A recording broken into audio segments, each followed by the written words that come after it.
Okay, it's 2:03 here in New York, so it means that we are ready to start. We already have quite a few participants connected. For those who don't know me, I am Maria Isabel Cobos. I am also part of the team working on social and gender statistics with Francesca and Iliana, and I'll be the moderator for today's session. Thanks again to everyone. This today, particularly to those on the other side of the Atlantic, in Africa and Europe. Today, the burden is on you, and we apologize, but we need to sort of spread the burden. I think yesterday was on the Pacific countries, and today is now on the other side of the Atlantic. So thank you very especially to those colleagues that are joining us from there. So today's today's sessions are session number 3, which are a celebration for the whole group. So please give yourself a round of applause. This is really an occasion to celebrate the finalization of the guidelines and the resource hub that we are going to present. Then we will have a small break, and we will go into the implementation of the guide. What is next after having finalized the guide and having it endorsed by the Commission in a month's time. To get us into the matter of today's discussions, we will have my colleague Iliana Bacatrigo, and then she'll be followed by Ms. Lisa Scanlon from the Australian Bureau of Statistics, speaking about the quality considerations that have been integrated throughout all the contents of the guide. Please, Iliana, take it from there. The floor is yours.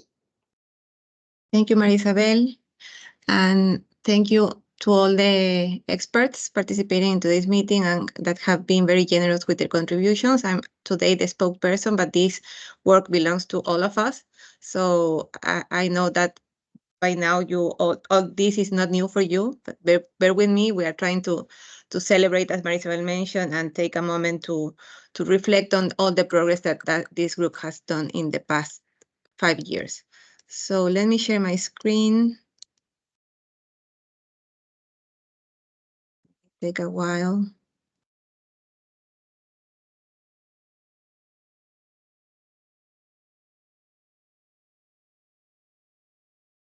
Can you see my slides? Thank you. So in addition to take this moment to congratulate the team for the commitment that is reflected on the finalization of this methodological work, and also celebrate the work, it's a moment to promote the guidelines and share the work within your own organization. So one of the first messages is, please make sure that the statisticians that are coming to the Statistical Commission and are going to be discussing different topics are aware of the great work that this group has been doing. The link to the unedited version of the guide is already available as a background document and has been shared with you when we send the invite for this meeting. I'm going to also put it on the chat after my presentation, so please do take a look, but also share the work with others in your own teams. So I'm not going to go over all the chapters, but rather try to make a brief summary of the 400 pages that we have in the guides. First, mention that this revised guide is an updated version of the 2005 guide. It's not to replace the old one, but rather to supplement the content, incorporating new developments that have been since that time produced.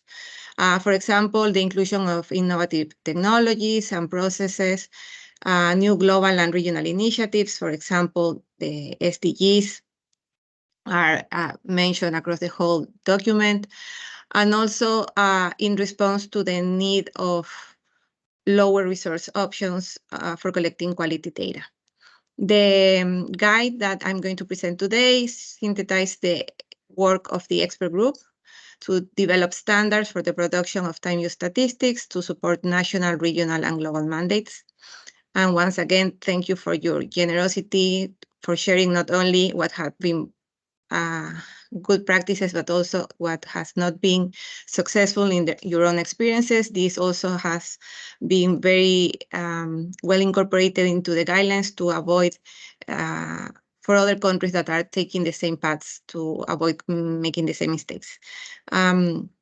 This guideline recognizes that every country and context is unique, and therefore is not proposing one single solution, but rather a basket of options covering different instruments and modes for collecting time use data, while highlighting the advantages and shortcomings of each option, as well as trying to provide some means to mitigate these shortcomings. The options presented are based on the good practices that have worked in different contexts, using national examples to illustrate how they were successful applied in practice, but also seeks to help countries to learn from the difficulties experienced by other countries. The guide is organized into 11 chapters. I'm going to show you the chapters in a minute. And it's meant to be a technical document for the producers of time use statistics and to guide on the collection, processing, and use of time use statistics. The chapters do not repeat each other, but rather provide reference to relevant content in different parts of the document, and also when deeper analysis is needed, it also refers to the hub, and I will try to use the end of my presentation to guide you also into the hub. Each chapter of the guide will end with a checklist, and Lisa will probably go into more details on this. The users can refer to the checklist to help ensure that they are addressing critical issues that affect the quality of time use statistics. And also the last chapter of the guide is devoted to ensuring quality of the whole process, from the finding user needs through the dissemination of time use statistics, in line with the generic statistical business process model and the United Nations National Quality Assurance Framework. The guide is also supplemented by a comprehensive hub in which is presented as an online portal. It's designed to serve as a one-stop shop for available materials on time use statistics. And the guide referenced some of these resources in the hub, creating linkages to the guide to guide users of this guide to materials that are compiled, cross-cutting themes. So let me show you how the guide is organized.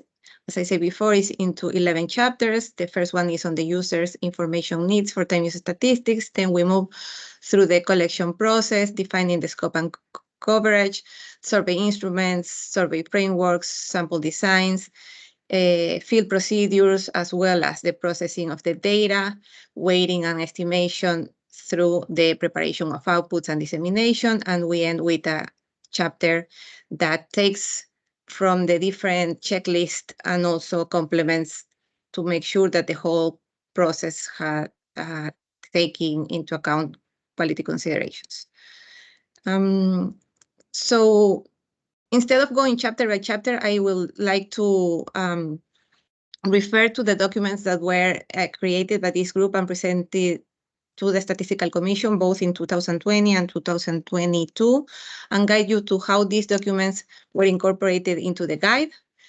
Remember that at the beginning of this process, the group produced a document on policy relevance that describes the richness of time use data, linking to international agreements like the SDGs, the Beijing Declaration and Platform for Action, and others, and other public policies. The group made a great effort to spell out the wide range of uses of time use data, its relevance for monitoring progress towards gender equality, but also for measuring different components of well-being, and even as a link with other statistical pillars, how to link with economic and the environmental side.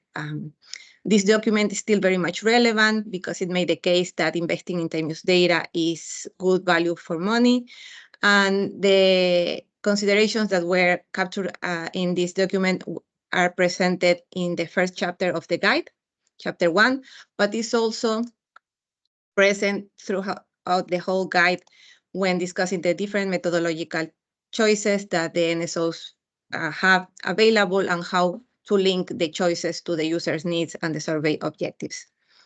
The group also worked on a document on concepts and definitions to facilitate the discussions and have a common understanding. This document provides and promotes consistent and harmonized terminology.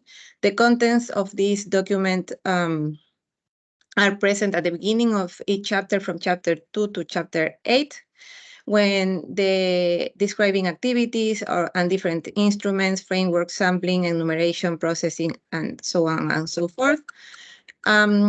In addition, some other terms have also been included in the guides. And when these new terms appear in the guides, we also provide a definition. For example, when dealing with privacy, the issue of privacy by design or privacy by default was spelled out in the guides. On the quality considerations, both in 2020 and 2022, two different documents were presented and endorsed by the Statistical Commission, describing quality standards, elements, and indicators that should be considered when planning, conducting, and producing time use surveys. These considerations are listed through the whole document, and Lisa will go into more details on this, so I'm not going to explain further the quality considerations, but also stress that the last chapter is also dedicated to describing quality that are unique to time use surveys. One of the big components of this guide, if compared to the 2005 guide, is the stress on modernizing the production of time use statistics. And again, two previous documents were produced by this group on the modernization of the production of time use statistics, recognizing that modernizing the production of time statistics is a journey that might have different meanings for different countries. The guide highlights that the use of technology is an integral part of the production statistics across the whole document. For example, the guide promotes the digitalization of time use data collections while identifying and assessing possible challenges, including access to or coverage of technology, and to take into account the mode effect. In particular, Chapter 4, that is devoted to survey frameworks for collecting time use data, describes in great detail the use of technologies for different collection modes, in particular for CAPI, CATI, and CAWI, including the option of mixed modes. The description of paper-based modes are not copied back from the guides of 2005. These are still relevant for those countries that have decided to continue using paper as the mode of data collection. However, this guide is moving towards more modern methodologies. The guide also presents some considerations that need to be taken into account when choosing between different modes, and provides examples. For example, there are in Chapter 4 the example of the impact of the changing the modes in Mexico and Finland. The guide expands on the considerations for self-completed surveys because more and more countries are moving into CAWI, and guide through experiences of other countries. For example, the guide includes instructions for CAWI that were produced by Statistics Canada. Not only Chapter 4 deals with considerations for CAWI, also when moving towards the last chapters and talking about sampling considerations, these have been well described when using the different data modes. The guide has also a complete section on the issue of digitizing data collections, which presents the benefits of digital technologies and the criteria for choosing and the type of application. For example, when to use web versus offline apps, emphasizing the importance of addressing accessibility issues and highlighting design considerations to take into account when using digital technologies. For example, issues like the screen size, the automatic saving, or issues like screen refreshing times. These are new additions to the 2024 guide as compared to the 2005 guideline that at that time were not discussing these considerations. Privacy has been addressed throughout the whole guide. However, is also present when discussing the use of new technologies. For example, in Chapter 2, when discussing the contextual variable location, there is an alert to the use of geocoded information and also providing some privacy considerations. Also, Chapter 3 and 4 emphasize the importance of anticipating potential privacy risks and preventing them. In this is what is called the privacy by design. Also, by the end of the guide in chapters 6 on enumeration procedures and chapter 10 on dissemination of time use data, there are well-described processes to ensure that privacy is guaranteed through the whole data collection and dissemination of time use statistics. We move now to the minimum harmonized instrument that I will say that is the heart of the baby of this group. This instrument provides countries with an option to collect time use data at a lower cost and more frequently, what we have called a light solution, but can also be the basis for a design of a more complex data collection approach using either diaries or stylized questions. And this is a novelty for the 2024 guides because the previous one was more focused on the use of diaries. The guide brings back the minimum harmonized instrument through chapters 2 to chapter 7, emphasizing the importance of harmonization and alignment with international standards, in particular EG-TUS 2016. Both on chapter 2 and 3, there are the minimum harmonized instrument list of activities is presented, both in the common language to facilitate the use in self-reported tools, but also in a standard language, and the annex of the guide include the correspondence table from the minimum harmonized instrument list of activities and EG-TUS, and also the correspondence table with the minimum harmonized list of activities and HITUS and CAUTAL, which facilitates also that countries that have been using other classifications can make the links to the minimum harmonized instrument. The instrument also identifies relevant contextual information.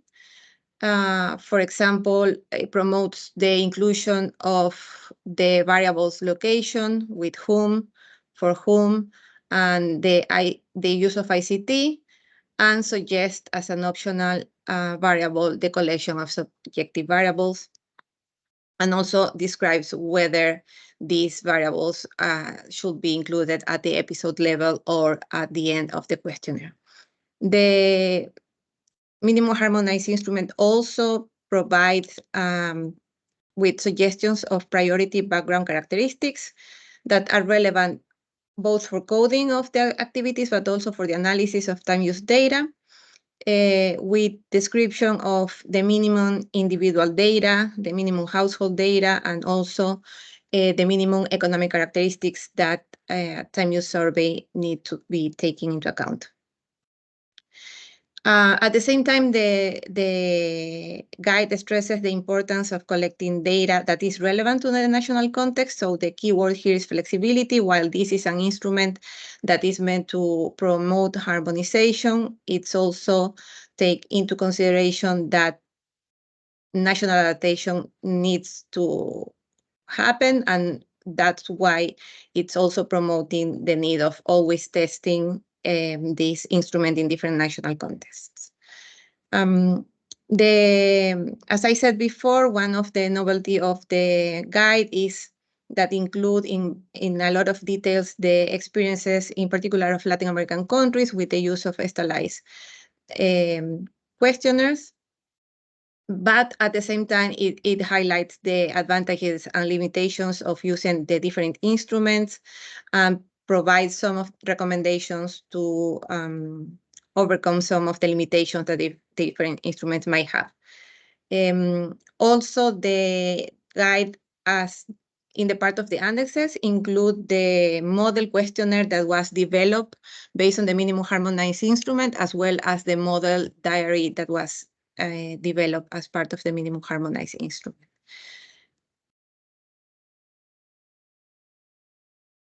The minimum harmonized instrument was developed to be used both in a standalone survey as well as to be included as a module in another household survey.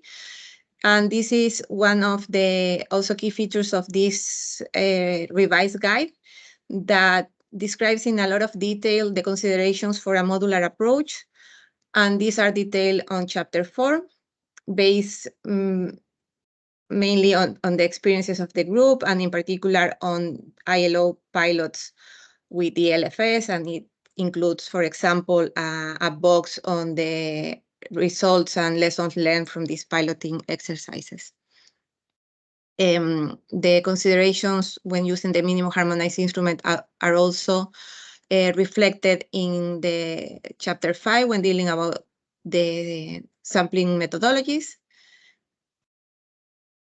And now I'm going to move to what is new. In addition to all this work that already have been established as a standard because it was endorsed by the Statistical Commission, the group continue to work to complement and put together a guide that is relevant and is comprehensive, but also have the principle of leaving no one behind in terms of reaching a more diverse respondents and allowing for more disaggregation of time use statistics. And this is one of the characteristics of the guide. For example, in Chapter 2, there is a box on how to conduct time use surveys to include indigenous population, taking into consideration issues like different languages or dialects, how to adapt some concepts that might not be relevant to all populations or not based on a more Western way of organizing the day-to-day activities, and also to take into consideration some customs and structures and how to engage local communities into the whole data collection process. There's a whole section devoted to collection of time use of children, and this is very much in line with what Lauren presented yesterday. Presents the relevance, some ethical considerations, methodological considerations, as well as challenges that NSOs might face when trying to collect time use data from children. Also, Chapter 4 touches a lot on the use of technologies to promote accessibility and foster inclusion. For example, when talking about multiple user experience, how to incorporate in the design the fact that different layouts or different selections of how to reach the respondents might affect the different populations groups, and there are a lot of recommendations for how to reach older population and people with disabilities as well, and also make use of the technologies to overcome some of the challenges that more traditional instruments had in the past when trying to reach these groups. Also on Chapter 5, there's a lot on the sample design to ensure representativeness of different population groups. Another key feature of the guide is about disseminating survey outputs. So a lot of detail has been put into this version of the guide on key time use statistics to promote more comparability also on the outputs that the NSOs are disseminating, in particular when disseminating participation rates, average time spent on activities, and a lot of detail and the computational methodology for computing the indicator 541, the proportion of time spent on unpaid domestic and care work, but also 2 indicators that were agreed to be part of the minimum set of gender indicators that are the average time spent on unpaid domestic and care work, and also total work that in addition to the unpaid work includes volunteering and the activities that are related to employment. All these are included in Chapter 9, that is about survey outputs and basic tabulations. And another point that was important for the group was to not end the process with the outputs, but how to communicate and disseminate this rich data. And the group agreed that the dissemination and communication strategy should be linked to the survey objectives and user needs, and that for time use statistics to feed into evidence-based policies, they must be disseminated at the right point in the policy cycle. So there are a lot of examples on different dissemination products, from basic outputs to specialized reports and also visualizations, including interactive tools based on the experiences of countries in the group. And that's why also was very important to design the hub, because all this richness of the different dissemination tools were not made justice in the format of a guide. So the hub will provide with the users of the guide a real feel of how these dissemination products look like. One topic that was of particular interest of the group was also supervisory care. I'm not going to go into much details on this because tomorrow Cecilia from UN Women is going to give a presentation and guide us through all the discussions that the subcommittee and the group of experts on supervisory care had during the last couple of years, in particular the last year when trying to decide what to include in the guide. On Chapter 2, you will find a box on the supervisory care that includes the definition that this group has agreed upon, but also some recommendations on how to capture supervisory care. And the concept of supervisory care is also present in the chapter about survey outputs. If in addition to describing the traditional indicators that are recommended to consider only in the main activity, there is a proposal to have always disseminate the dissemination of the indicator plus the supervisory care. Finally, there was another subgroup of experts that were working towards the description of standard coding rules for implementing EG-TUS 2016, in particular to apply consistent rules and have a harmonized coding decisions for hard-to-code activities. I'm going to touch a little bit on this. So this subcommittee on coding rules first had identified some challenging scenarios that were common to most of the countries that were trying to implement EG-TUS. These challenging scenarios could be classified into 3 categories. The first category is those activities that could be classified under more than one code. The typical example is phishing. And the group provided detailed rules on how to use the background information and the contextual variables to consistently assign the right code based on the minimum harmonized instrument proposal of background characteristics and contextual variables. So there will be a list of activities that were identified as that could be classified under more than one code, and there are steps on how to decide where these activities should be classified. There were also a second group of activities that represented a challenging scenario and are activities that are more often reported as one when in fact there are two activities. For example, having a conversation with the family when during the dinner, so whether this should be classified as eating or this should be classified as socializing or even care. So the group discussed a lot of possible scenarios and provided examples on how to have assign prioritization criteria to these activities for the correct classification. And there were other challenging scenarios that the group also provided some recommendations and alert on the challenges that these activities might pose.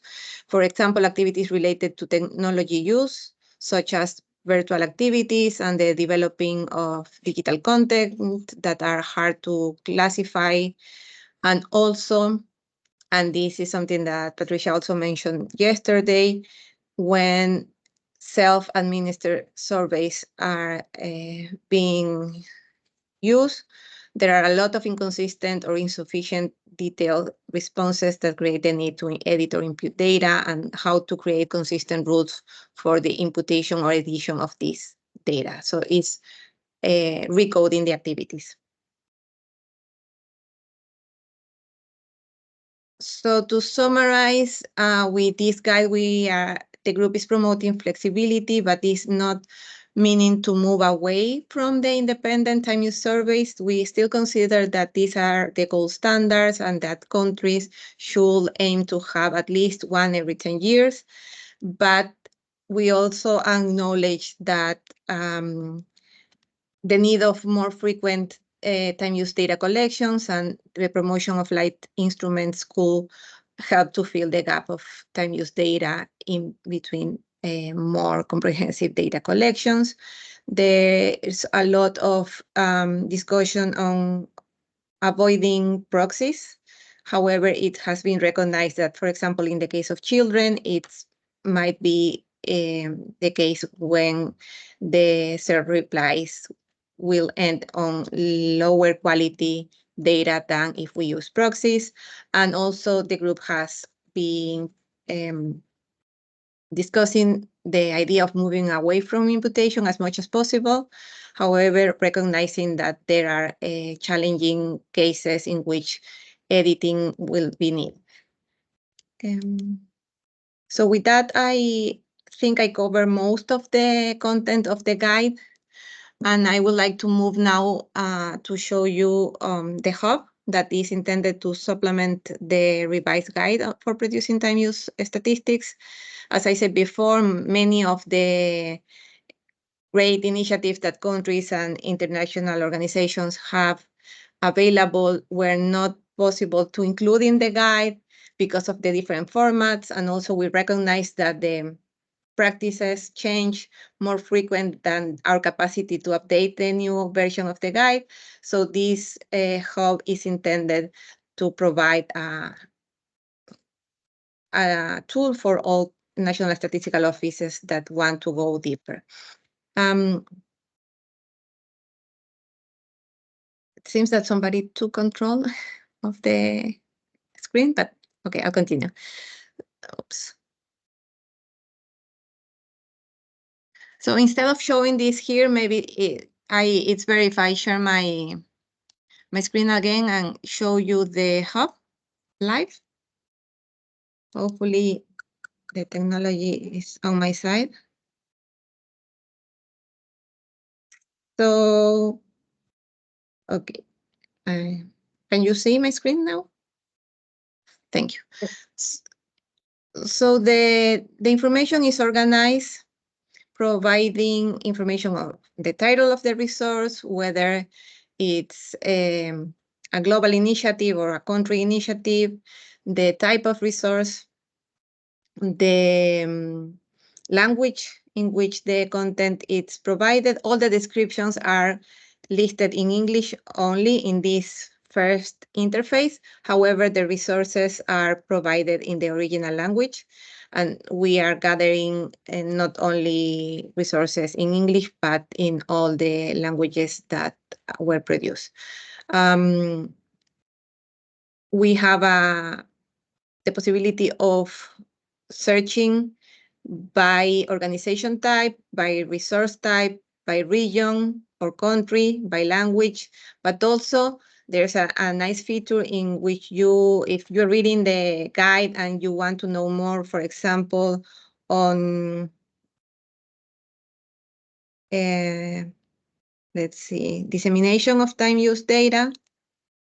So I can search where I will get more guidance or examples on this, and you'll see the first appearance is not even in English, but for Spanish-speaking countries, they might find some good ideas on infographics, a toolkit for training data users, and so on and so forth.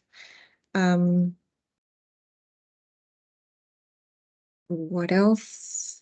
Let me show you. Let's try this one. So in principle, the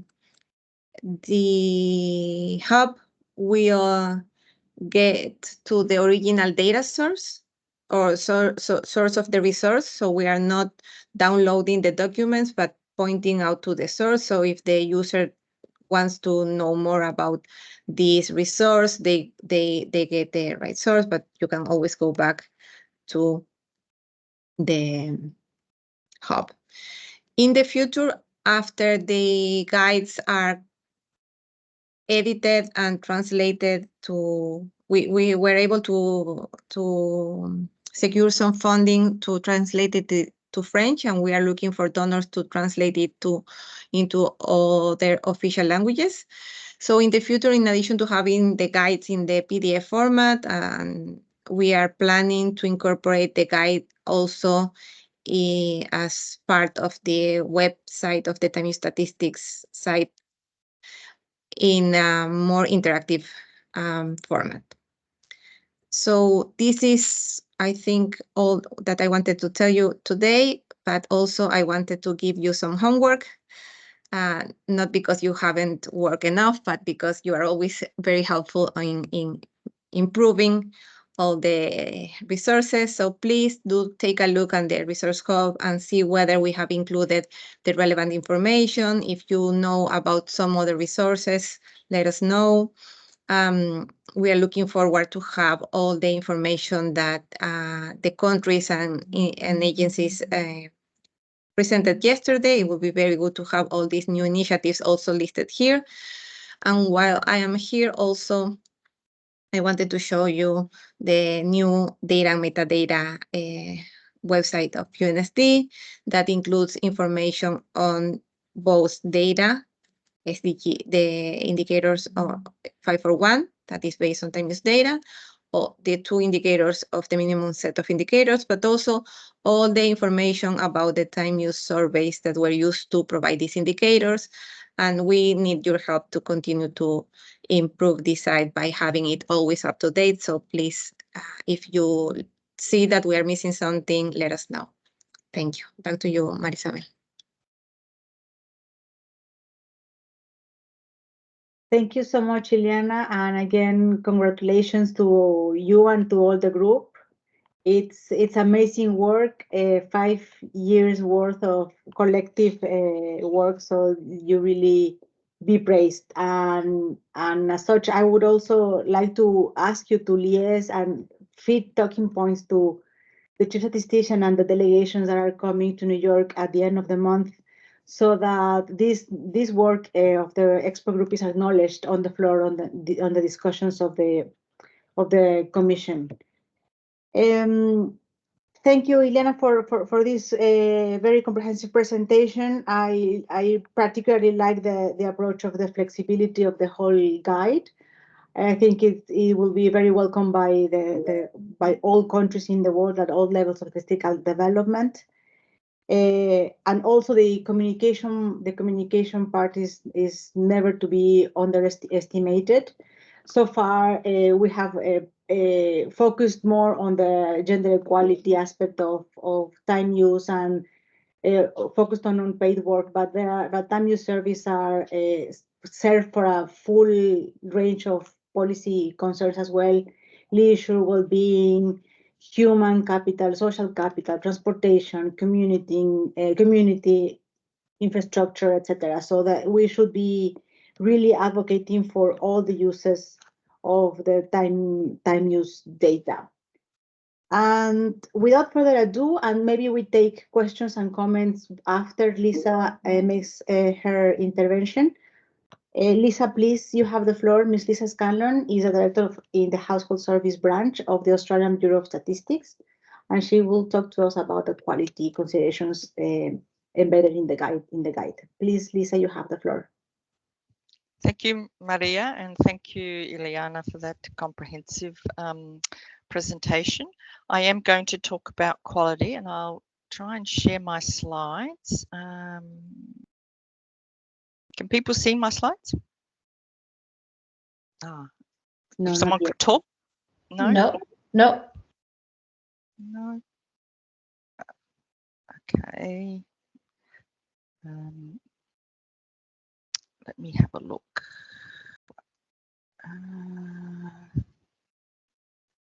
How do I share screen, window or tab?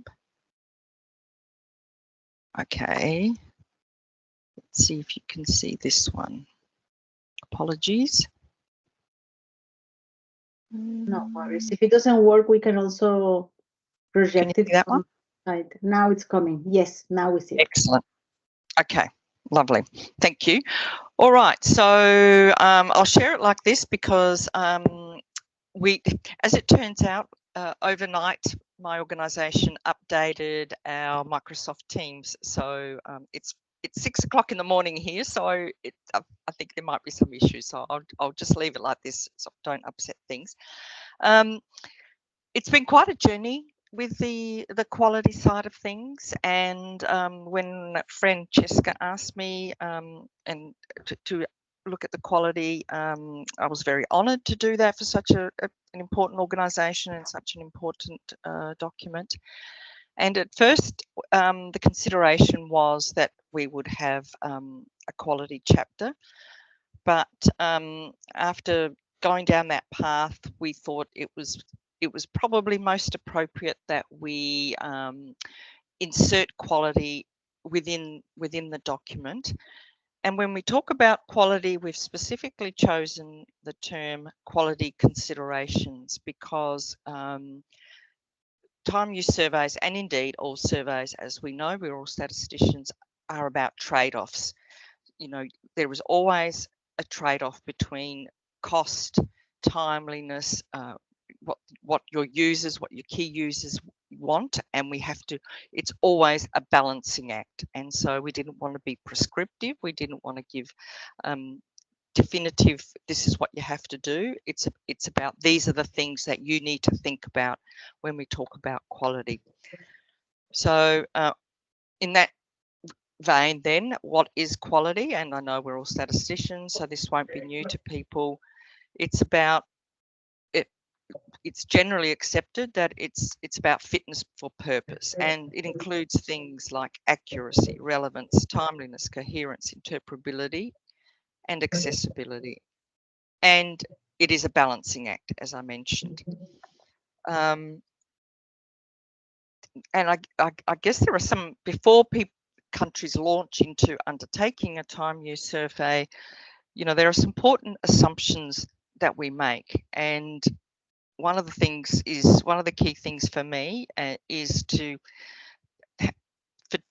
the decision to be made that TUS is the best way to address the data need. So the reason we are collecting this information is because there is a data need to measure unpaid care, to create satellite accounts, to provide services, etc.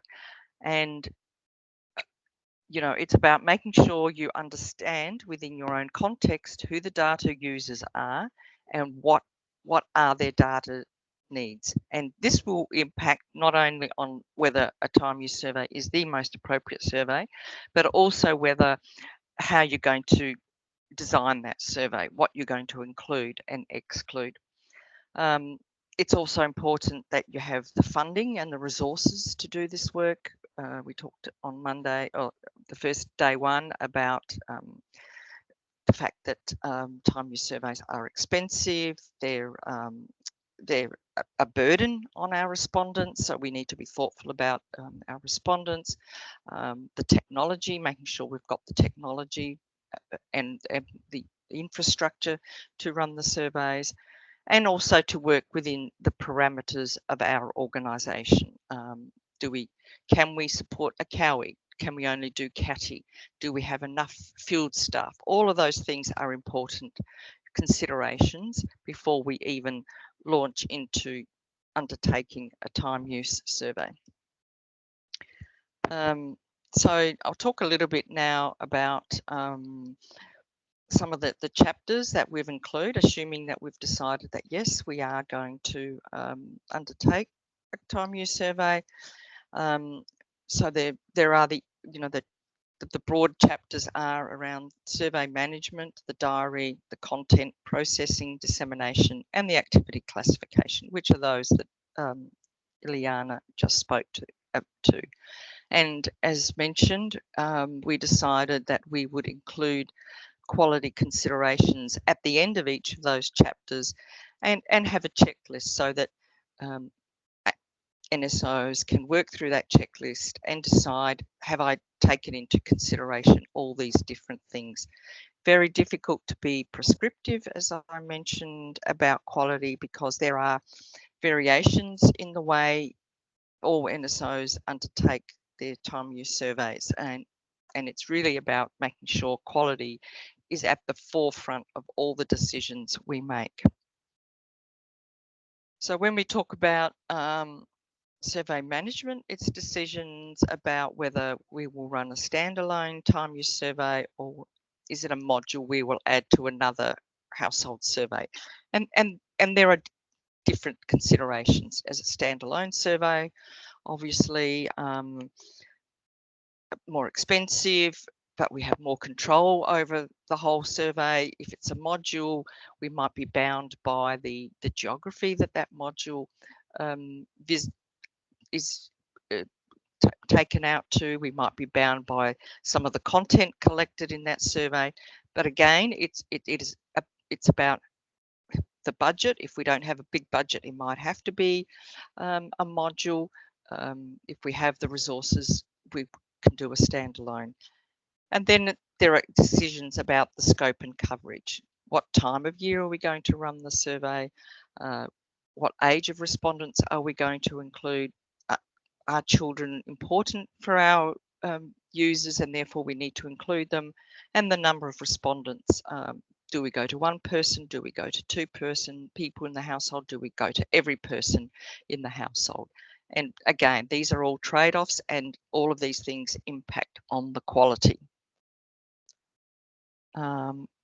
If we move to the diary, we need to make decisions about the time interval, and there are quality decisions there. Is it open? Is it fixed?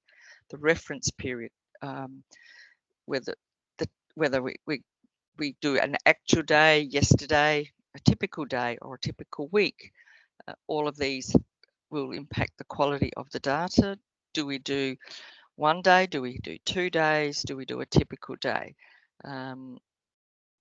The diary day, do we do a designated day? The diary must be completed on this particular day, or do we do a convenience day? And then there are trade-offs. If we do a convenience day, does that mean our respondents are going to be biased towards picking a day where they're not very busy and only have a few activities to make it easier for them to complete the diary? All of these are quality considerations that we need to take into account. Likewise, the type of instrument, full diary, light diary, paper diary, digital diary. Again, it's a balancing act between the capacity of our organisation and then the quality we're going to get. If we have a paper diary, we're relying on people to be able to complete it. What is the literacy skills? We need good processes for the drop-off and collection of paper diary. If it's a digital diary, what is our country's access to the internet, for example? Do we have full coverage around the country? Literacy, the penetration of the internet, etc. All of these are undermined by quality considerations. And as I mentioned, it is not prescriptive. You know, we all need to make these decisions within the context of our own country, and always underpinned by what do our data users need. How are we going to collect it? Is it web, telephone, paper? If we're using combinations of those so that we can reach all our populations, we need to make sure that there is compatibility between the three or two instruments that we're using, making sure they're comparable, making sure we're getting the same quality coming through, making sure we're not introducing any bias. If we only go down one path, for example, Cowie, is there a bias towards only those people who have access, who know how to use it? The web form, do we have a plan B for those people who cannot do it? And certainly in Australia, we have first-hand experience for that, because in our Year 2 survey, which is going out later this year, we are web first and CATI, that's all we're using. So we're thinking about how we're going to integrate those, and how are we going to make those, how are they going to play out in the field to make sure that we don't introduce bias in the data. We then talk about, then there's the whole issue of content. Are we only going to collect primary activity? Will we also collect secondary activity? And the understanding what we might be missing out on if we don't collect both of those, thinking about potentially how we collect those key, if we're not collecting secondary activity, how we collect those key things that we know are undertaken as a secondary activity, like caring. In the Australian context, for example, because we're doing web form only, we are going to ask specific questions about caring to make sure we capture that well. There is the contextual information, who with, who for, the temporal location, time of day, there is the physical location, and there's all the background information. And once again, understanding that the more information we ask, the more burden on our respondents, potentially the more likelihood that some of the information won't be provided because of that burden. And what is the trade-off? Do we sacrifice some of the information that's not very important for our users to make sure, well, to try and make sure we get higher quality data for those key data items that are important for our users? When we look at processing, it's really important that we look at our response rates, and response rates at the person level, at the activity level, at the diary, the day level. We have thresholds. What are the thresholds where a diary is accepted or rejected? Again, all coming down to quality. Is it number of hours, or how many hours do we need to have completed in the diary, or how many activities? Coding and editing. If we have coders and people doing that in the office, we need to make sure they are well trained. We have well-defined rules about how things should be coded. There is imputation. Will we be doing imputation? And if so, good instructions on how we do that. And then there is the weighting, and making sure we weight up to our population estimates.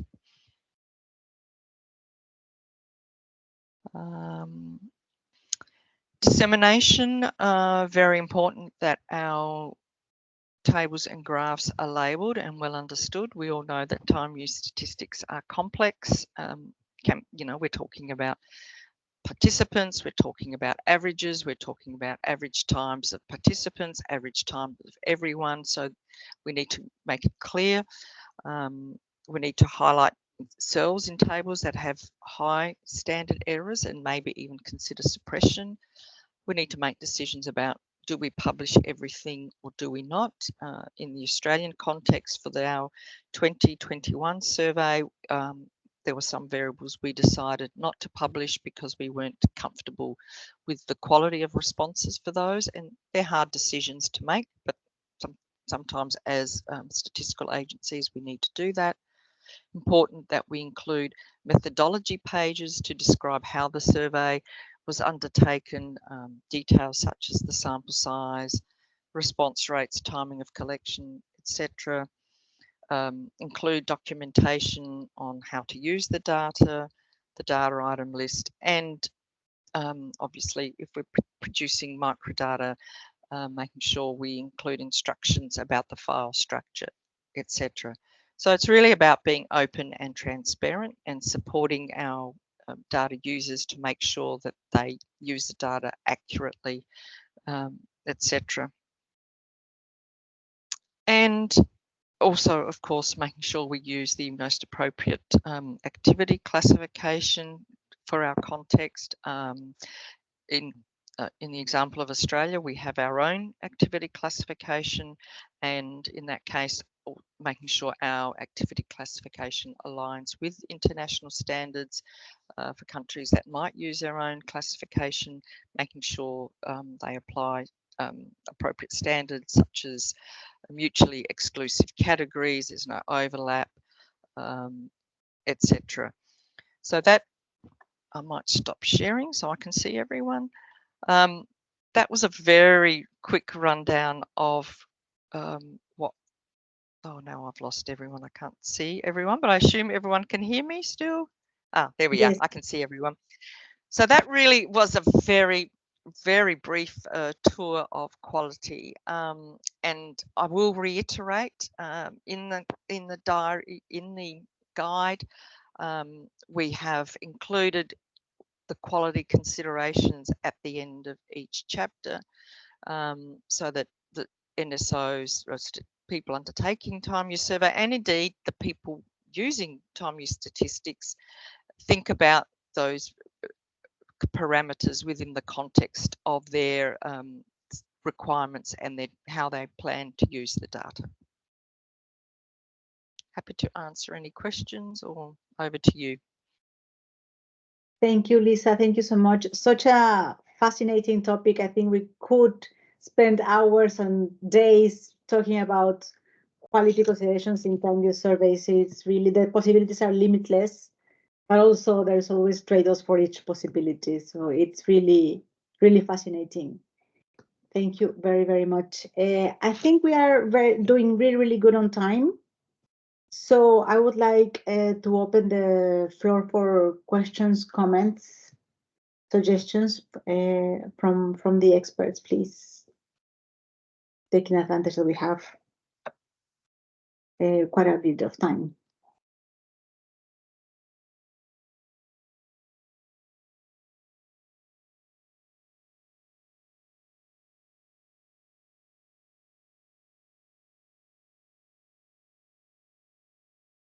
You can also put your comments on the chat.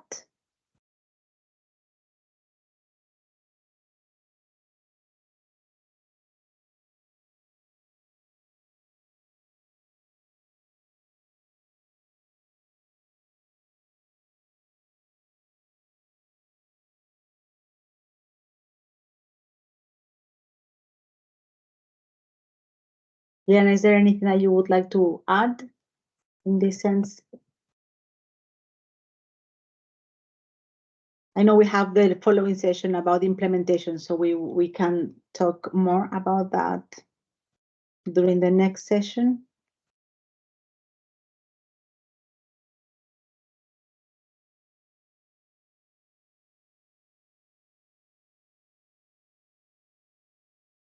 Patricia, you do have anything to add?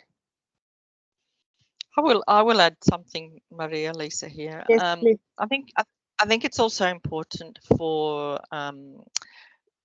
survey data collectors to use their learnings from one cycle to help inform the other. And certainly Patricia talked about that in the case of Stats Canada on day one. and we are doing that also for ours. You know, using the findings, understanding the issues, particularly as we modernise. You know, it's all new for us going to web collection, and all countries are experiencing that.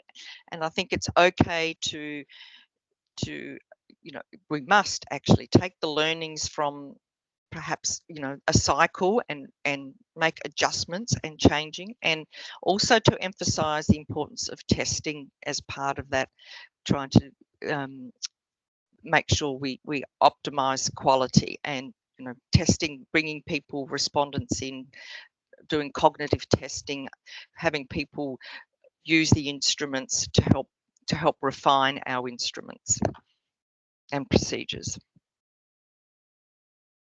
I would also add on what Lisa is saying. What we haven't done for a couple of years now at StatCan because of lack of budget is piloting. And unfortunately, having pilot our survey and being able to had some modification, we wouldn't have had to go through such, well, probably would still have gone through a long and heavy process, but there are stuff that we would have known from the get-go that it was not working properly and be able to correct it. This is the type of luxury that, unfortunately, NSOs no longer have, I think, and I'm not talking only Canada. I think it's experience was also a little bit like this for you, Lisa. Fortunately for you, you're going ahead with a new wave, which this will not be the luxury for Canada. It will wait until the next round, which will be around 2028. So, but yeah, yeah. Sorry, go. That's a really good point, Patricia, and you're right. You know, we don't have that luxury.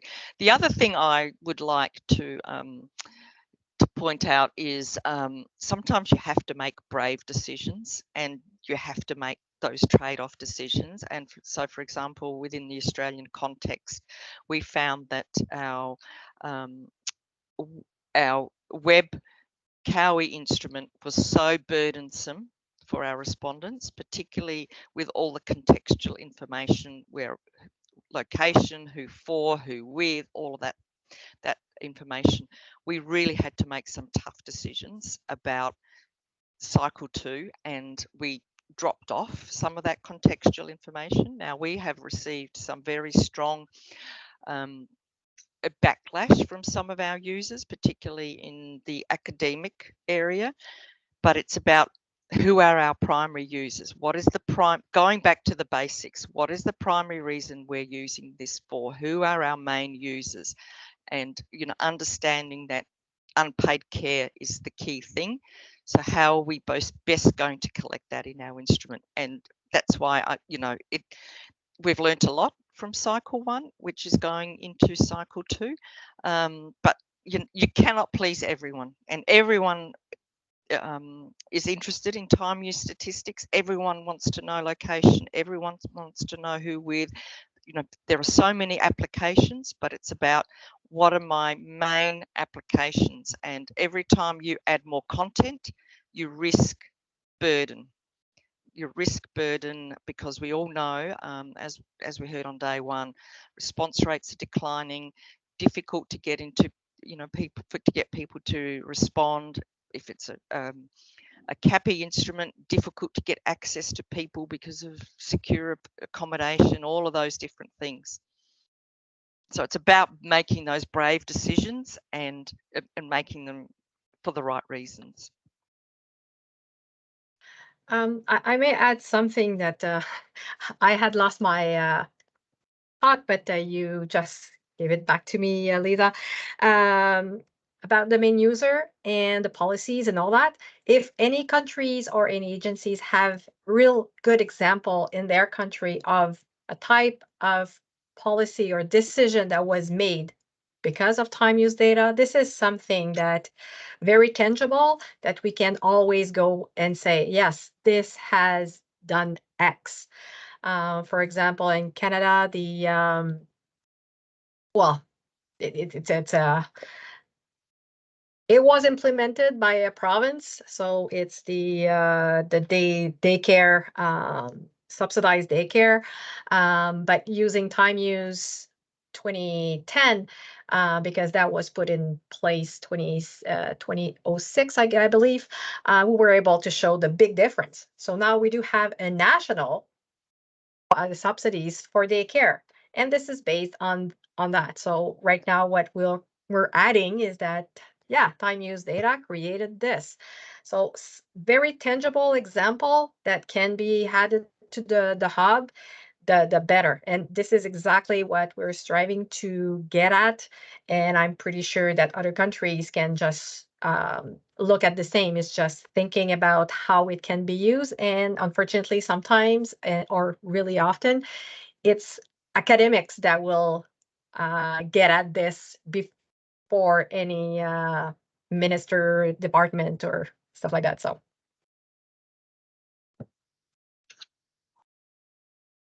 Thank you, Patricia. We have a comment on the chat from Lauren from UNICEF.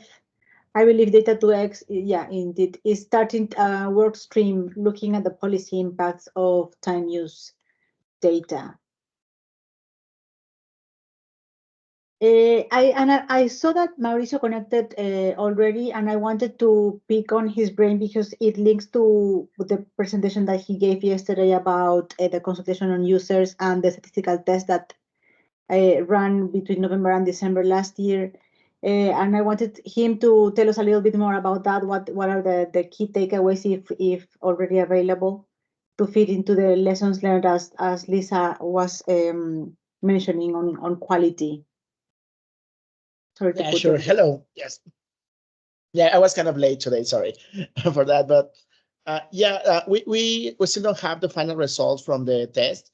Right now, the team are analyzing all the answers. But what I would say that the most important thing that I could share with you all right now in terms of the takeaways is it was significant, the participation of organizations from the civil society.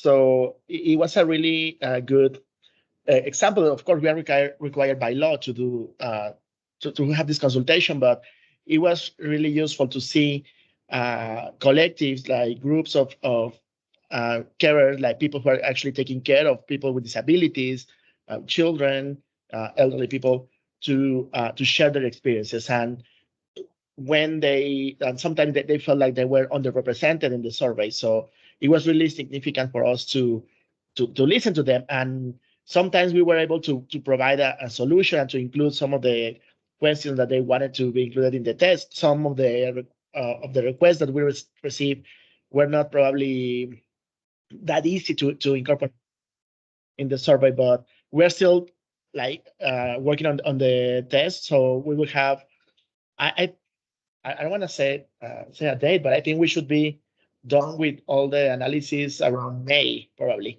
So yes, so for us, the most important thing was to actually sit at the same table with people from all these organizations and to listen to them and their experiences and their stories. Awesome.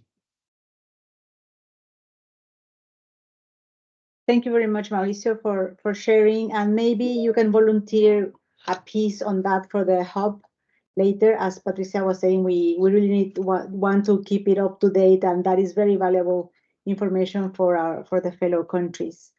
I see Jessa with her hand up. Jessa, please go ahead.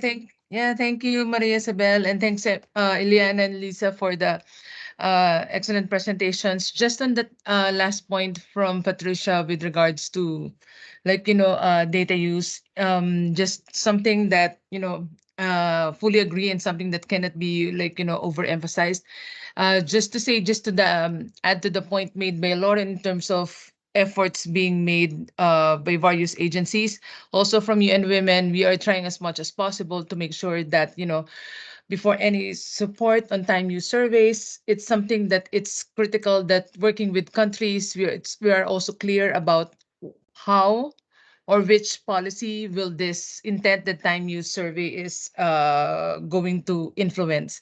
So from our end, we do have some good examples, particularly from Kenya, Bangladesh as well as Colombia. Happy to provide already available resources as far as data use, or at least intended data uses are concerned. So I'll share likewise on the chat, and likewise we could have further discussion offline how we can further contribute to the hub. Over. Thank you, Jessa. Much appreciated. We also have a comment from Karen in ECLAC. Thank you. We will soon have an updated publication on the Latin American Caribbean time use repository. We will be sharing it to be considered for adding to the hub. Thank you, ECLAC. Iliana, please, you have the floor. Yeah. No, I following up on this conversation on the use of time use data, that I think is very relevant, because we are promoting a very important instrument that can serve many users, but we need to know what the uses are. I remember, I don't want to put Karen on the spot, but that the Latin American Guide has the last chapter of the guide on the uses and provide specific examples of uses of time use data for public policies. I don't know if Karen wants to share a little bit more on this, and maybe can make a proposal for the group that during this year we gather more examples to put it on the hub, and a way to also make the case of this data being used from the experts on the group and trying to reach other audiences as well.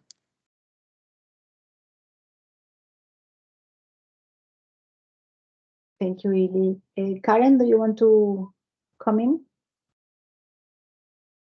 Thank you all, and congratulations for this work for all the team. No, I think Ileana just mentioned it, and we will be delighted to share more contents on this dissemination examples that we have in our regional guide. And we'll also, of course, we will talk about it in the next section, but fortunately, our regional guide is harmonized with this global guide, so we will continue to make efforts to implement this guide harmonized with the global one in our technical assistances to our member countries. Thank you.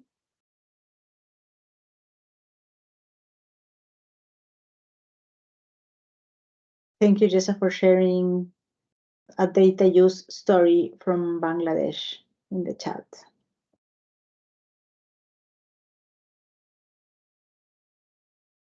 The floor is still open. We still have a few minutes if you want to make any other intervention.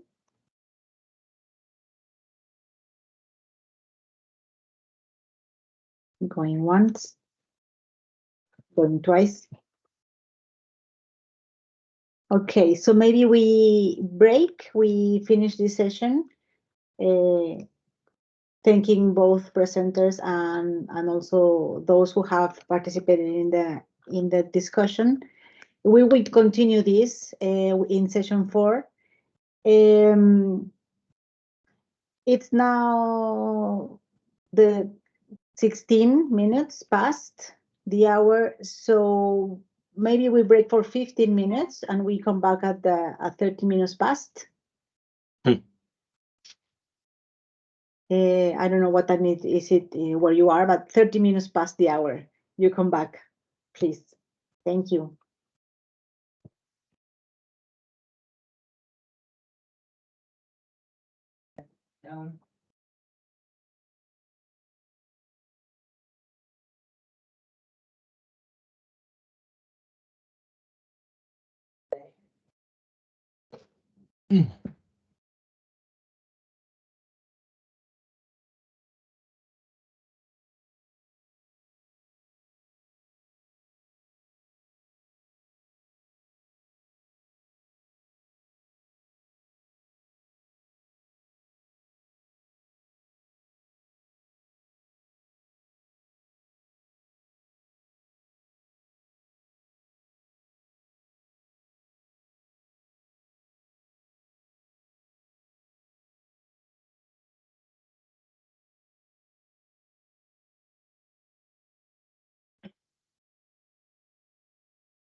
Welcome back, colleagues. I hope you had a chance to walk a little bit and take a break.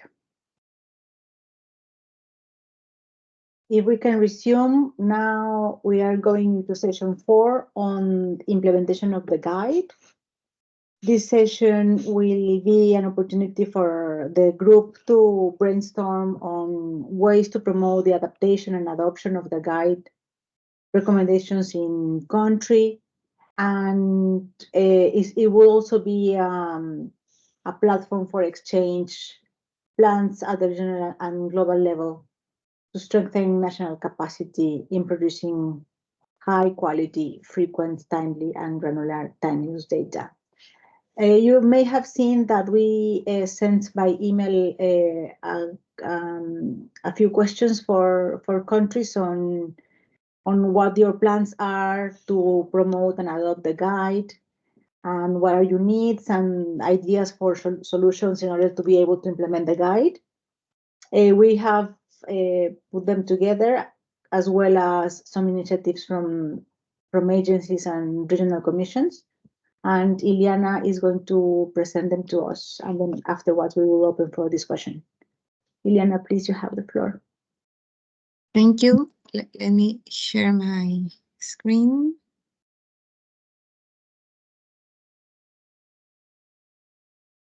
And thank you to all the countries that have sent the ideas on how to promote the guides and the challenges that they envision when trying to implement the recommendations of the guide. My presentation is going to summarize. This is not trying to be exhaustive of all the great ideas that were shared with us, but rather to kickstart this conversation and to a little bit have an idea of who's doing what and when. So let me start with a summary of the responses that we received from national statistical offices regarding their plans, challenges, and needs. First, the NSO's plans to promote and adopt the guide and recommendations. All the countries have agreed that they are either adopting EG-TUS as the standard or making correspondence to the national classification. Some countries have mentioned that they are trying to harmonize the UN guide with other standards. For example, the presentation by Tania and our colleagues from the team on EG-TUS, that they are trying to align the regional standard to the UN guide. Also, some countries mentioned that they are using the guide as a reference for future surveys and getting ideas on how to adapt some of the methodological considerations to their needs. And for this, to adapt the recommendations, the countries mentioned the importance of testing in their national context, and many countries also have found useful the recommendations of how to modernize data collections. However, there are some challenges and needs that the countries have identified. First, it's how to balance guide recommendations with broader organizational practices in the way that survey data is collected. And time use surveys have very specific requirements on how to address these issues when it's not up to the time use surveys team always to make the final decision. There are a lot of comments on the resources, mandates, and how to prioritize within the National Statistical Office and make that the time use survey becomes regular and elevated as other surveys in the organization. The issue of retention of trained staff, including interviewers, that there are a lot of rotation of staff, that's also adding to the cost and to the difficulties in conducting time use surveys. how to balance between international comparability and the harmonization that the guidelines are trying to promote, but at the same time, paying attention to particular national needs and to ensure internal comparability across different surveys in the same country. And some countries have expressed the need of support on strengthening capacities on the use of EG-TUS, how to measure all forms of work. Some are trying to get more assistance on measuring the care economy and the development of tools to modernize data collection and dissemination. And also countries have given us some of the ideas on how the international community can support, including the work that this group could further take. And for example, they mentioned that more advocacy for the collection of and use of time use data is needed, and this is very much in line with what Lisa and Patricia mentioned in the previous session, how to really understand what's the use of the data and how to promote more these type of data collections. Also, sharing the best practices and solutions have proven useful for the experts in the group, and the continuation of a network of experts is very much welcome. Countries have also taken interest in the possibility of having online training or the development of training material and toolkits. Some countries mentioned that the international community could support on resource mobilization. And also study tours were mentioned as a format of some sort of exchange of experience among the countries. We also collect information from regional commissions and sister agencies working on time use data to try to map what are the activities, at least for 2024, to support and strengthen national capacities. So again, this is not exhaustive, and please, all the members of the group take the floor after this presentation to complement what I am trying to summarize. The first global initiative that we have mapped is the side event during the 55th session of the Statistical Commission. It's scheduled for the 28th of February, 2024, and as soon as we have more details, we will share it with you. We already have received approval for this side event, and this is organized by UNSD, INEGI, Statistics Canada, Statistics South Africa, UN Women, ILO, Open Data Watch, all members of this group.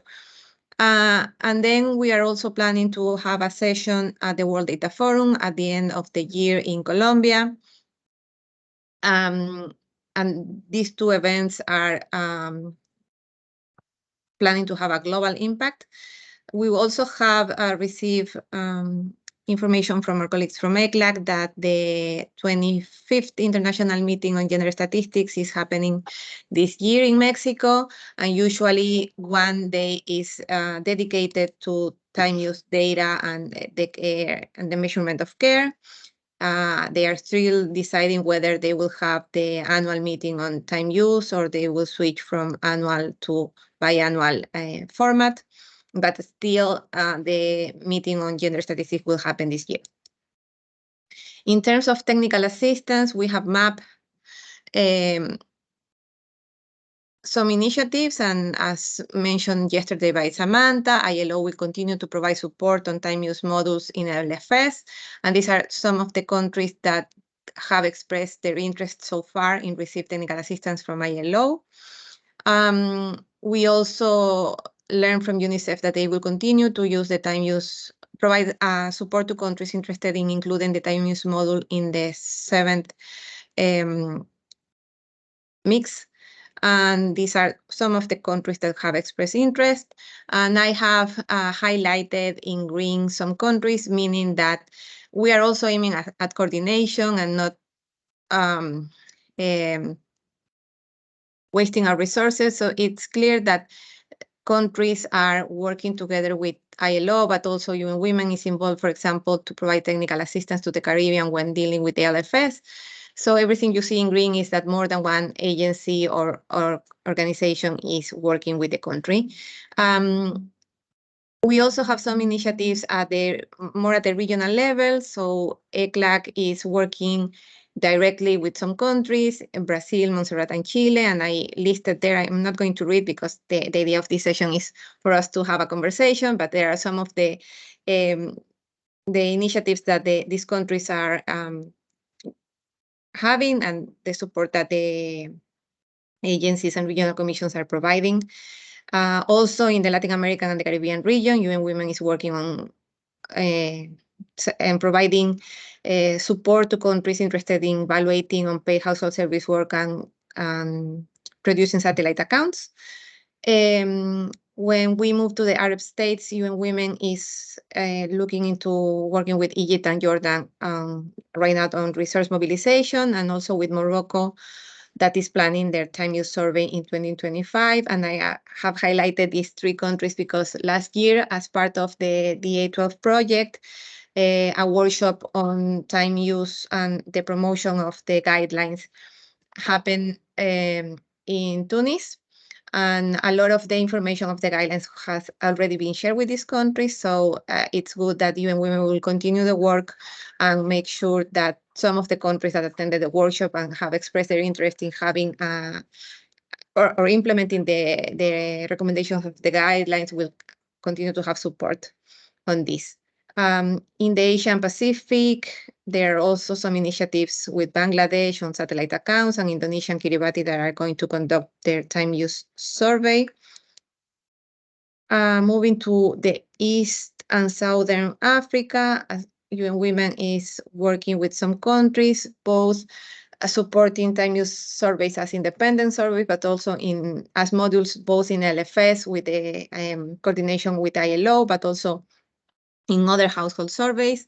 And another type of technical assistance is helping countries to analyze the data that they have already collected as part of their programs. So this is also something that UN Women is doing in, for example, Uganda.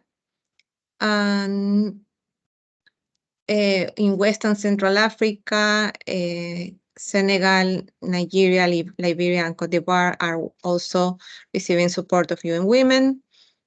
In Europe, there are several initiatives to conduct time use surveys, both as a standalone survey as modules in different parent surveys. And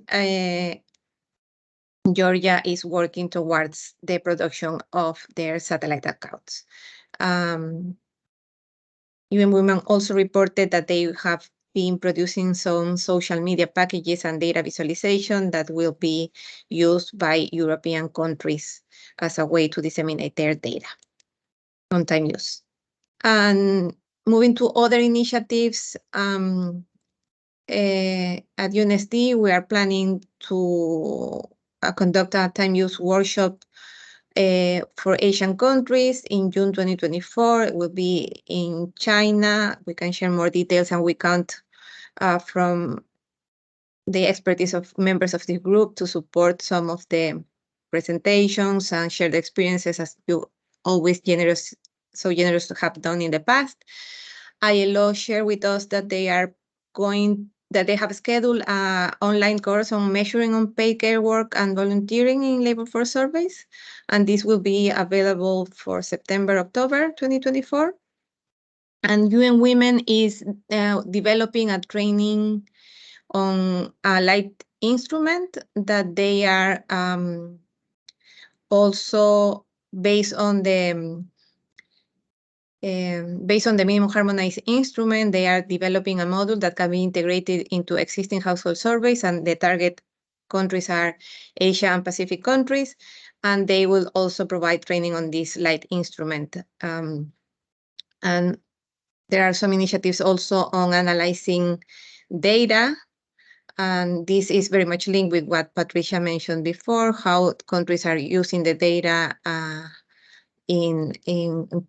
the impact in public policies. So, for example, UN Women is producing a multi-country analysis to produce new and more policy-relevant indicators using already existing data. And there are also some initiatives on how to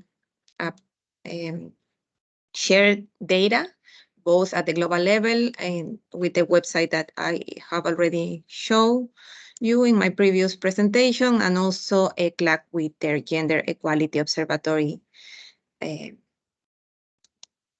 So yeah, that's it. And I'm back to you, Marisabel. Thank you, Ileana. That was already quite a cascade of initiatives, and I'm sure it's that we are missing a few. Now we invite the agencies and regional commissions to complement if anything was missed. But also particularly we would like to hear from countries how they are doing, how they are planning on implementing the data, I mean the guide, and promoting it in the NSO. What are the needs that you have identified, and maybe you already have ideas for solutions to those needs? How could the international community offer support in that sense, and also expand on the practices that you have found more effective in terms of enhancing the capacity at national level? So please don't be shy and raise your hand.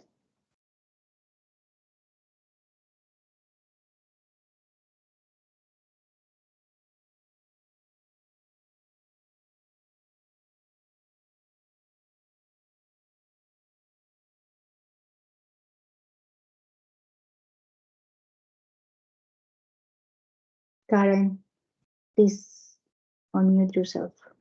Thank you, Maria Isabel. Well, in line with the things that Ileana mentioned, we would like to share with you that this year we will be conducting a process of technological migration of our observatory.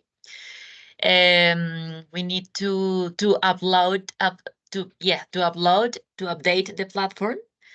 And well, this is like the most visited observatory here in ECLAC. As you know, time use indicators are a key part of the observatory. So, of course, we will be taking care of the migration of these indicators and possibly making additional disaggregations for some of them, for example, by age in the platform. But the idea is to preserve the main observatory, the main indicators in time use for the observatory, and to still highlighting the valuable work of our region in some particular indicators, such as total time work. Also, related to the networking initiative that Ileana precisely mentioned, called a Community of Practice for Measurement of Care in Society. I would like to highlight some of key aspects of this community. We precisely make a launch on last year on Aguascalientes, in INEGI, in our yearly encounter of gender statistics in September. And there I would like to mention that we conduct some trivia, some surveys, and 40% of the participants choose time use statistics as the ones that have most enabled regulations and policies on care in the region. This was in the launching, so this is very good news for this task force. And we already have almost 40 people registered in the platform. It's a closed channel.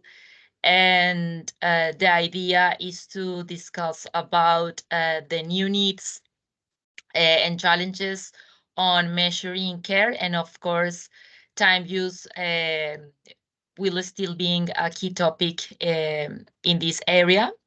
We will have some conversations, some webinars on this first semester. We are precisely collecting some expectations and needs of our members to decide the topics. And the idea is to use this year to strengthen this community in our region. And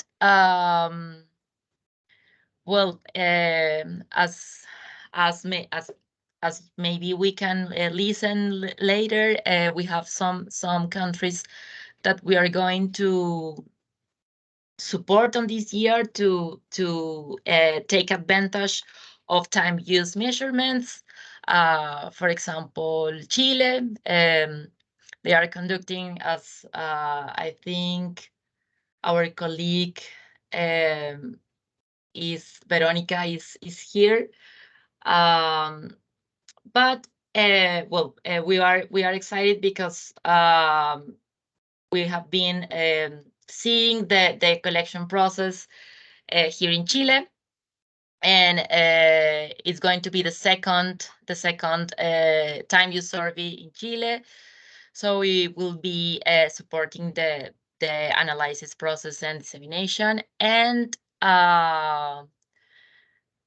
we're going to support other process that is in the design phase in Brazil. That's it by our side. Thank you. Thank you so much, Karen. It's already quite a lot. It's going to be quite a year in ECLAC in terms of time use statistics. Yes. Let us know if we can contribute, please. I see Jessa. Jessa, you have your hand up. Yeah, thank you so much, Maria Isabel and Eliana, for synthesizing all this contributions from countries and agencies. The summary is very much appreciated. I think a couple of things from my end. First, in terms of technical support that are being provided to countries, and likewise vis-a-vis making sure that the minimum harmonized instrument is likewise more consciously and deliberately to inform the design of the survey, something that is quite deliberate from our end to use the MHI. So just to also acknowledge not just the support from UN Women, but likewise acknowledge the contribution from your end, from UNSD, particularly in the several discussions that we have had in terms of how we can use the MHI in the work that we are doing right now. For example, in the Pacific, we've had recent discussions with Maria Isabel and Eliana here. Thank you so much. As we plan, we're still in the conceptualization stage. So rest assured, it's something that we are happy to continue working with you, and likewise to expand it more to other countries that we are working with. So that's the first point. And then second, I think more broadly, you might see that there are a number of surveys that we are hoping to support our countries. I see that Mauricio is here. It's something that I would just like to add, that in the support to countries aside, particularly in time use survey, we are also promoting, given the amazing work that has been done in terms of the care system survey done by INEHI, we are also promoting ensuring a care relevant dimension in the design of this time use surveys, such as including variables on variables on affordability, quality, access. So just sharing that we're learning a lot from the experience of Mexico, and it's something that we try to promote as much as possible as good practice to countries that we are supporting. Thank you. Thank you, Jessa, for your contribution. Yes, Mauricio, please come in. Thank you. I'm just gonna jump on this topic because well, we all know that one of the challenges that we have is always budgets. So we have to be really smart, work really smart in how to continue our time use surveys at the same time that we are developing new surveys. One of the reasons probably you notice if you visited the link that I shared yesterday with NASIC is that we only were able to reach national level representative in this survey, and that was because we didn't have the budget to go to a state level, which is something that a lot of people in Mexico had been asking, why didn't you do this? And the short answer is we didn't have enough money to do that. And I know talking from Mexico is we have the privilege of having our time use survey. We have a long tradition, and we were able to conduct this the NS6 survey, like specifically paying attention to care. But of course, one of the main restrictions is the budget that we have to handle between different projects. And me, for instance, I'm not only in charge of the time use survey, I am only in charge of the census program, administrative records. So all the budget has to be balanced between all these activities. But at the same time, one thing that I think is we have to highlight here is because we are trying to update all the information. That was one of the implementations that we have with the guide, making distinction between specific activities, including pet care and all these things. But at the same time, we have to be really careful on not losing comparability in time, because that is something, and I know it's a struggle that we have all the time. Like, we want to improve, but we want to have a survey that is comparable in time so we can actually track the impact of policies or provide the information so people who are evaluating policies actually can assign the change in time to the policy that they are trying to measure instead of a methodological change. So it's always a discussion, and I think that's a summary for what the things that we're seeing in Mexico, and hopefully we'll have more to share with you later in the year. Thank you, Marisa, for sharing. And that speaks to what Lisa was saying earlier about the hard decisions that sometimes need to be made in order to have quality information. And yeah, it's a balancing act. Thank you so much for sharing. I see another hand. No. So maybe we do a tour de table with the countries that are present. I know Australia is not anymore with us because Lisa had to run to another meeting. And maybe we can ask Canada. Patricia, would you like to come in? There's also a comment in the chat. There is someone. I'm so sorry, I missed that. Sorry. Tanya, Italy. She has a problem with her connection, but I wanted to report to the group that Eurostat team has done a great job in harmonization between EG-TUS and EG-TUS, as Daniel presented yesterday. Countries are involved in the revision, and I believe that from the next guidelines, the two classification systems will be much closer. Yes, that is one of the things that we really need to celebrate, that EG-TUS and EG-TUS are really coming together. This is a really good point. Thank you, Tanya, for sharing. Back to you, Patricia. I'm so sorry to have interrupted you. No problem. As Marcelo was saying, budget is, and I think Lisa said the same as well. Budget is is becoming the biggest issue. Response rate as well, and everybody knowing that time use has probably the lowest response rate of all the other surveys. And this is not really due to burden to whatsoever. It has to do with the methodology of collecting it and making real sense about it. And unfortunately, there's a lot of countries that